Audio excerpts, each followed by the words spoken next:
देखिए दोस्तों, 2024 में लोकसभा इलेक्शन होने हैं और जिस तरह से कर्नाटक चुनाव में बीजेपी की हार हुई है वो उनके लिए किसी पूरे सपने से कम नहीं है। खुद को साबित करने की जद्दोजहद करती कांग्रेस के लिए ये जीत किसी कॉन्फिडेंस बूस्टर से कम नहीं होगी। लेकिन इस इलेक्शन से कांग्रेस और बीजेपी कई बातें एक साथ सीख सकते हैं। सबसे पहले बीजेपी को ये समझना होगा कि चुनाव जीतने के लिए वो हमेशा एक ही लीडर पर डिपेंड नहीं रह सकते। प्रधानमंत्री मोदी का चेहरा हर चुनाव नहीं जीत सकता, क्योंकि इस इलेक्शन में जिस तरह से प्रधानमंत्री से लेकर आधे मंत्रिमंडल ने अपनी पूरी ताकत लगा दी, वो सब कुछ बर्बाद हो गया। जनता के मन में कहीं न कहीं भाजपा सरकार के लिए खटास बढ़ गई है। बाकी एक बार आपके लिए ये भी जानना जरूरी है कि हम ऐसा क्यों कह रहे हैं। इसके लिए दोस्तों ये समझना होगा कि कर्नाटक की जनता के मुताबिक कांग्रेस का सत्ता में आना क्यों जरूरी था और बीजेपी का सत्ता से बाहर जाना क्यों तय हुआ। तो सबसे पहले समझते हैं कि 5 साल बीजेपी के सत्ता में बने रहने के बावजूद कर्नाटक की जनता को अचानक कांग्रेस क्यों याद आई और क्यों एकदम तख्त पलट गया। 2018 के विधानसभा इलेक्शन में बीजेपी ने 224 सीटों में से 104 सीटों पर जीत दर्ज की थी, जिसमें उसे 36.22% वोट मिले थे। वहीं कांग्रेस के खाते में 78 सीटें आई, पार्टी को 38.4% वोट मिले थे और दूसरी तरफ जेडीएस ने 37 सीटों पर जीत दर्ज की थी। 2018 कर्नाटक चुनाव में बीजेपी ने लिंगायत समुदाय, वोकालिगा समुदाय और दलितों के साथ कर्नाटक के मुसलमानों को लोभ लालच देकर सत्ता पर अपनी पकड़ बनाई थी, जो इस बार फेल हो गई। ऊपर से इन 5 सालों में बीजेपी कर्नाटक में 40% सरकार के नाम से पॉपुलर हो गई। कर्नाटक में कांग्रेस ने जो सबसे पहला मोर्चा बीजेपी के खिलाफ खोला था वो करप्शन का। कांग्रेस ने बोम्बई सरकार को पेसीएम कह दिया था, क्योंकि इनके हिसाब से यहाँ 40% तक की कमीशन खोरी चल रही थी। हालांकि बीजेपी ने इन सभी बातों का विरोध किया, लेकिन कुछ भी काम नहीं आया।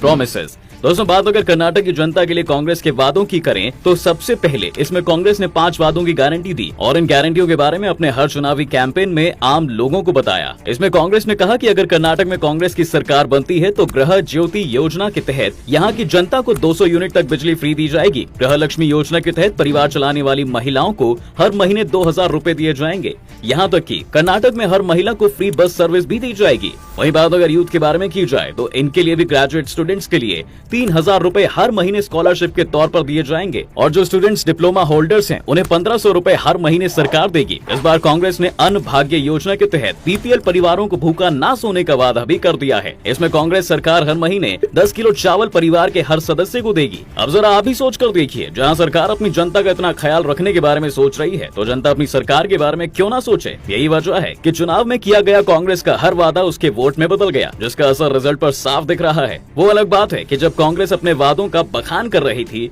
तो प्रधानमंत्री नरेंद्र मोदी ने इन वादों को रेवड़ी कल्चर बता दिया। पीपल्स कनेक्ट कांग्रेस के लिए सबसे बड़ी चुनौती बनकर अगर कोई चीज उभरी है तो वो है पार्टी नेताओं की कनेक्टिविटी, जिसके लिए पिछले 1 साल में कांग्रेस खुद को तैयार कर रही थी। अगर देखा जाए तो कर्नाटक में पार्टी के 2 धड़े हैं। पहला पूर्व मुख्यमंत्री सिद्धारमैया और दूसरा कांग्रेस के प्रदेश अध्यक्ष डीके शिव कुमार का। जब कांग्रेस पूरे भारत में भारत जोड़ो यात्रा चला रही थी तब पार्टी ने इस यात्रा के दौरान दोनों ही नेताओं के साथ रखा था, जिसमें दोनों ही नेताओं ने पोस्टर से लेकर मंच तक एक दूसरे का और पार्टी का साथ दिया था। दरअसल कांग्रेस पार्टी ऐसा इसलिए कर रही थी ताकि चुनाव के बाद वोटर्स में झगड़ा या किसी तरह की इम्बैलेंसिंग नजर न आए। Stick to the issues Congress party Karnataka में अपने हर कैंपेन में हर मुद्दे के लिए अड़िग नजर आई है। वहीं कई सालों बाद कांग्रेस नेता सोनिया गांधी भी इलेक्शन को लेकर कर्नाटक में चुनावी रैलियां करती नजर आई हैं। साथ में राहुल गांधी और प्रियंका गांधी ने भी कई रैलियां की हैं। बैन बजरंग दल दोस्तों, चुनाव के आखिरी दिन में कांग्रेस अपना सारा ध्यान स्थानीय मुद्दों पर ला रही थी, जिसमें उन्होंने कम्युनल इश्यूज जैसे मामलों पर खूब सवाल उठाए। अभी तक कर्नाटक में हुए सभी कामों को, महंगाई, भ्रष्टाचार, लॉ एंड ऑर्डर और आरक्षण जैसे मुद्दों पर कांग्रेस ने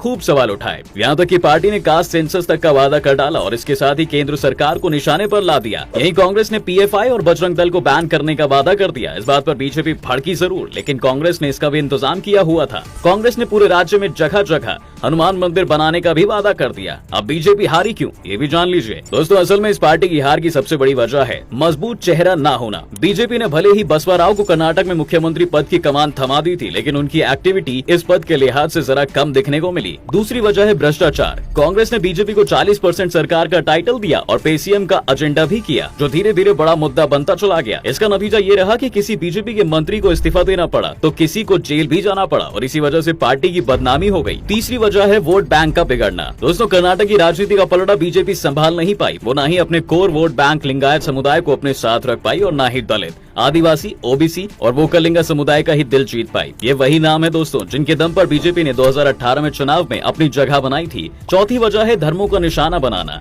जैसे हम सब जानते हैं कि बीजेपी सरकार धर्मों को लेकर बात करती नजर आती है। अगर देखा जाए तो इस वक्त इस पार्टी का सबसे बड़ा हथियार ही धर्म है, जहां मंदिर, मस्जिद और हनुमान आपस में लड़ते हुए दिख ही जाते हैं। कहने का सीधा मतलब ये है कि बीजेपी ने कर्नाटक इलेक्शन में अपना हिंदुत्व कार्ड खेला तो था, लेकिन दाव लगाने में जरा सी चूक गई। पांचवा कारण है एक्सपर्ट्स को साइड करना। बीजेपी को महंगा पड़ गया। कर्नाटक में बीजेपी को खड़ा करने में सबसे बड़ा हाथ पूर्व मुख्यमंत्री बीएस येदियुरप्पा का रहा है, लेकिन इस बार चुनाव में इन्हें ही साइड लाइन कर दिया गया। इसके साथ ही शेट्टार, सावदी को भी दरकिनार कर दिया गया, जो बीजेपी की हार की बड़ी वजह बने, क्योंकि ये तीनों नेता कर्नाटक में लिंगायत समुदाय के बड़े नेता माने जाते हैं। छठी और आखिरी वजह, सबसे बड़ी वजह रही सत्ता विरोधी लहर, यानी एंटी इनकम्बेंसी, जिसमें बीजेपी के सत्ता में रहने के बाद भी कर्नाटक के लोगों में नाराजगी खूब दिखी और इसी वजह से यहाँ बीजेपी फेल हो गई। बाकी दोस्तों, आपको क्या लगता है कि कर्नाटक में सरकार इस बार कांग्रेस की बननी चाहिए थी? हमें कमेंट सेक्शन में जरूर बताएं। साथ ही वीडियो को लाइक, शेयर करना बिल्कुल ना भूलें।